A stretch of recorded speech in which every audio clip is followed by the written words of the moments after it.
N'importe quel modèle de chapeau. Moi, je reste un petit peu sur certains modèles, mais vous voyez, on peut faire je sais pas si on en a là, des chapeaux de cow-boy, vous voyez, des grandes capelines, on fait n'importe quoi, ça casserait. Alors, quand on commence un chapeau, que je vous dise là ce que j'ai fait jusqu'à présent, on prend son débarrage de paille. Et on plie là, pour ce modèle là qui est un petit peu ovale, on plie notre paille en deux, vous voyez comme ça, et on tourne autour de ce début de paille, vous voyez ce que j'ai fait là. Hein? Alors pour commencer, je fais le dessus du chapeau, hein? Que je vous fasse voir un petit peu quand même.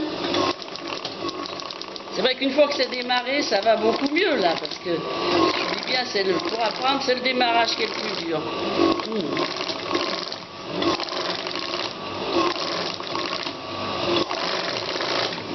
Un peu mieux.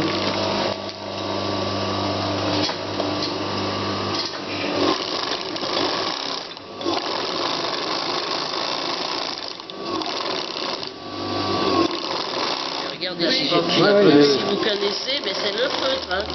Ils se sont pas bagarrés pour ça, parce qu'ils avaient chacun leur spécialité. Avec ça en noir. Finir ce tour. Alors voilà, je vais commencer à rentrer tout doucement.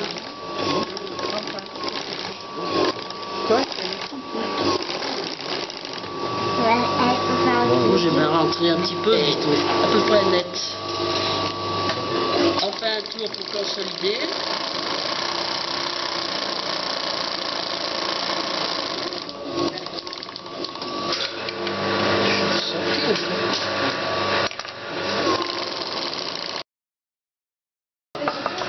Un qui chauffait, un qui travaillait. Et c'était parti pour la journée. Avec un fer qui faisait quand même 2,5 kg. C'était pour de l'aluminium. Le plateau, le côté, et à nouveau le beurre, et toute la journée comme cela. Chez Pinet, ils sont quand même retrouvés 120 bonhommes à repasser. Pour un effectif de 7 à 800 l'hiver. Le fer à repasser à l'aide de la vis sans fin.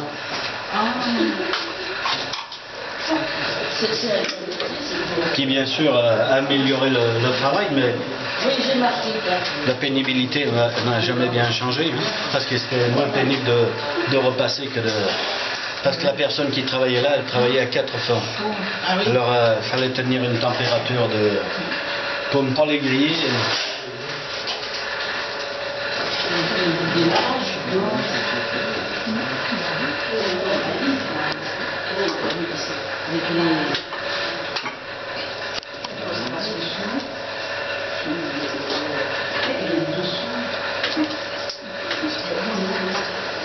Là, comme je vous disais, on travaillait à 4 formes et c'était à nous de régler la température de façon à ne pas les griller. On arrivait toujours à se faire avoir, parce que le temps de les régler et tout. Et c'était jamais les mêmes formes. Celle-ci, il y a eu du dégât. Et ça nous donnait une chute comme cela. Et bien sûr, comme ça se démonte tout seul, la dame derrière, elle est bien obligée de poser un biais. Oui, pour retrouver cette forme-là du borsalino. Pour arrêter déjà la paille. Hein, voilà comment il revient une fois qu'il est coupé. Alors après, pour éviter qu'il s'effiloche, bien sûr, et puis commencer un peu à la garniture du chapeau, parce que là, vous avez un chapeau. Hein, vous pouvez l'emmener comme ça, à la rigueur. Hein. Alors c'est la machine qui borde là.